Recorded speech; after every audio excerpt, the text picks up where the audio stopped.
सावन के महीने में महाकाल मंदिर में भक्तों की भीड़ उमड़ी है और इसी भीड़ के बीच महाकाल मंदिर प्रशासन के दावों की पोल खुली है। दरअसल सावन के दूसरे सोमवार के दिन बाबा की सवारी के दौरान भक्तों के साथ बदसलूकी की गई, जिसकी तस्वीरें सामने आई है। तस्वीरों में देख सकते हैं महाकाल की सवारी निकली है, जिसमें हजारों की संख्या में भक्त नजर आ रहे हैं। इस दौरान मंदिर में भक्तों को नियंत्रित करने के लिए पूरी तरह से व्यवस्थाएं चरमराई हुई दिखी। सवारी के दौरान भक्तों के साथ मारपीट की गई।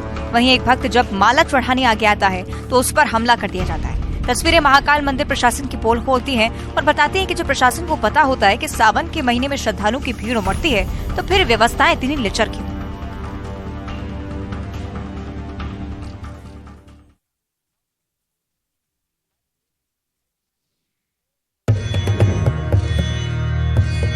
सावन के महीने में महाकाल मंदिर में भक्तों की भीड़ उमड़ी है और इसी भीड़ के बीच महाकाल मंदिर प्रशासन के दावों की पोल खुली है। दरअसल सावन के दूसरे सोमवार के दिन बाबा की सवारी के दौरान भक्तों के साथ बदसलूकी की गई, जिसकी तस्वीरें सामने आई है। तस्वीरों में देख सकते हैं महाकाल की सवारी निकली है, जिसमें हजारों की संख्या में भक्त नजर आ रहे हैं। इस दौरान मंदिर में भक्तों को नियंत्रित करने के लिए पूरी तरह से व्यवस्थाएं चरमराई हुई दिखी। सवारी के दौरान भक्तों के साथ मारपीट की गई। वहीं एक भक्त जब माला चढ़ाने आगे आता है तो उस पर हमला कर दिया जाता है। तस्वीरें महाकाल मंदिर प्रशासन की पोल खोलती हैं और बताती हैं कि जब प्रशासन को पता होता है कि सावन के महीने में श्रद्धालुओं की भीड़ उमड़ती है तो फिर व्यवस्थाएं इतनी लिचर क्यों।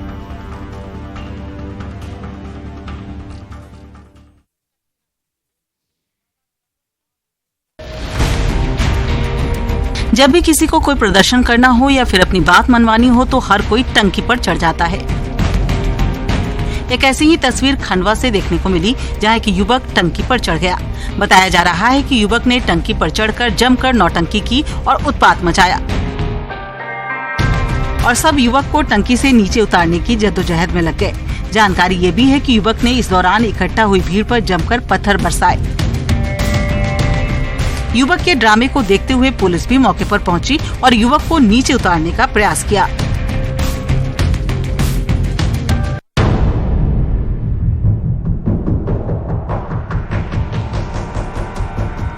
रायसेन के सिलवानी तहसील की बेकम नदी पर बनी पुलिया पर एक ट्रैक्टर ट्रॉली सहित बह गई। नदी उफान पर थी और पुलिया से पानी का तेज बहाव था।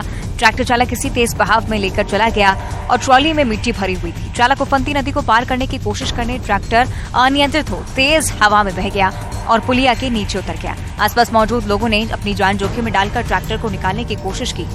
बाद में पोकलेन मशीन के माध्यम से ट्रैक्टर को वापस निकाला गया। गनीमत ये रही कि इस दुर्घटना में किसी प्रकार की कोई जनहानि नहीं हुई। ट्रैक्टर चालक सुरक्षित है।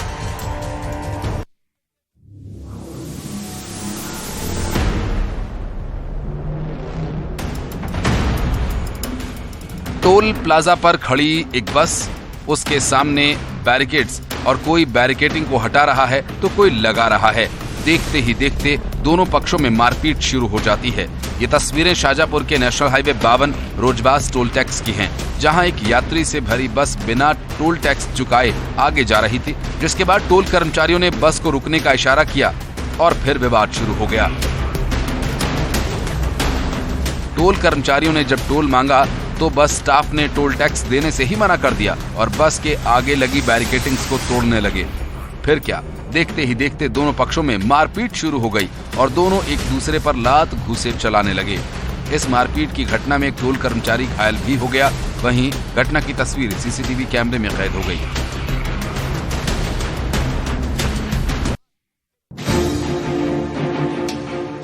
दिखने में ये दोनों लड़के तो ठीक ठाक लग रहे हैं, कपड़े भी अच्छे पहने हैं और सूरत भी ठीक ठाक है, लेकिन जो अच्छा नहीं है वो इनकी सीरत, मतलब इनकी हरकतें कि स्थानीय लोगों ने इनके आधे बाल ही काट दिए।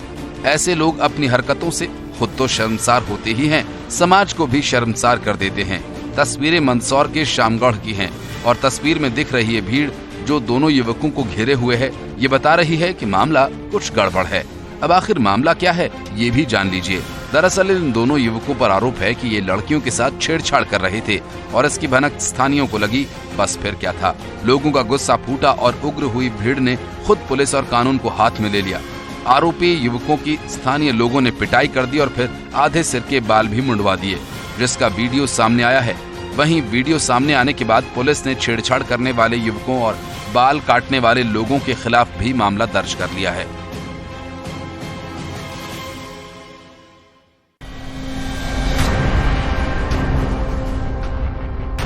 26 जुलाई 1999 की वो तारीख जब हमने यानी भारत ने अपना दम दिखाया और पड़ोसी मुल्क पाकिस्तान को युद्ध में हरा दिया। हालांकि इस युद्ध को जीतने के लिए भारत के 527 जवानों ने अपनी शहादत दी।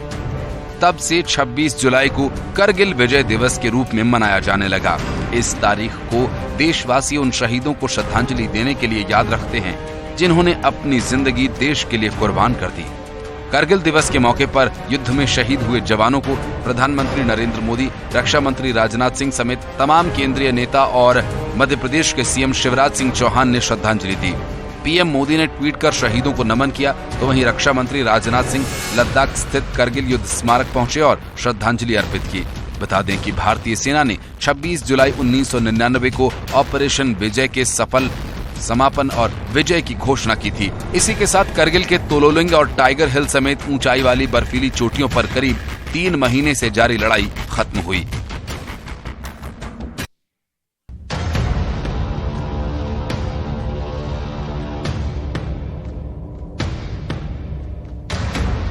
ये राह नहीं आसान, बस इतना समझ लीजिए कि रास्ता कच्चा है और बच बच के जाना है।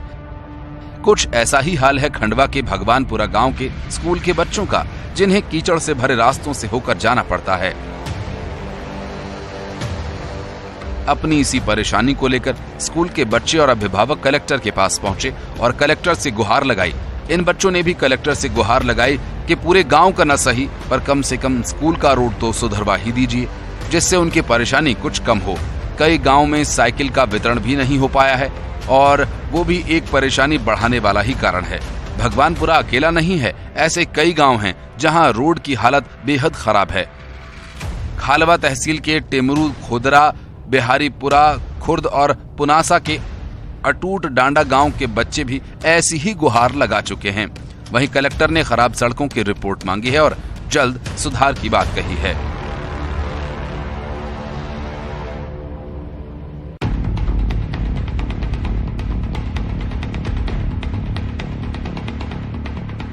अभी पिछले कुछ दिन पहले ही दिल्ली में सैलाब आया था। आसमानी आफत और यमुना के जलस्तर की वजह से दिल्ली का एक कोना पानी में डूब गया था।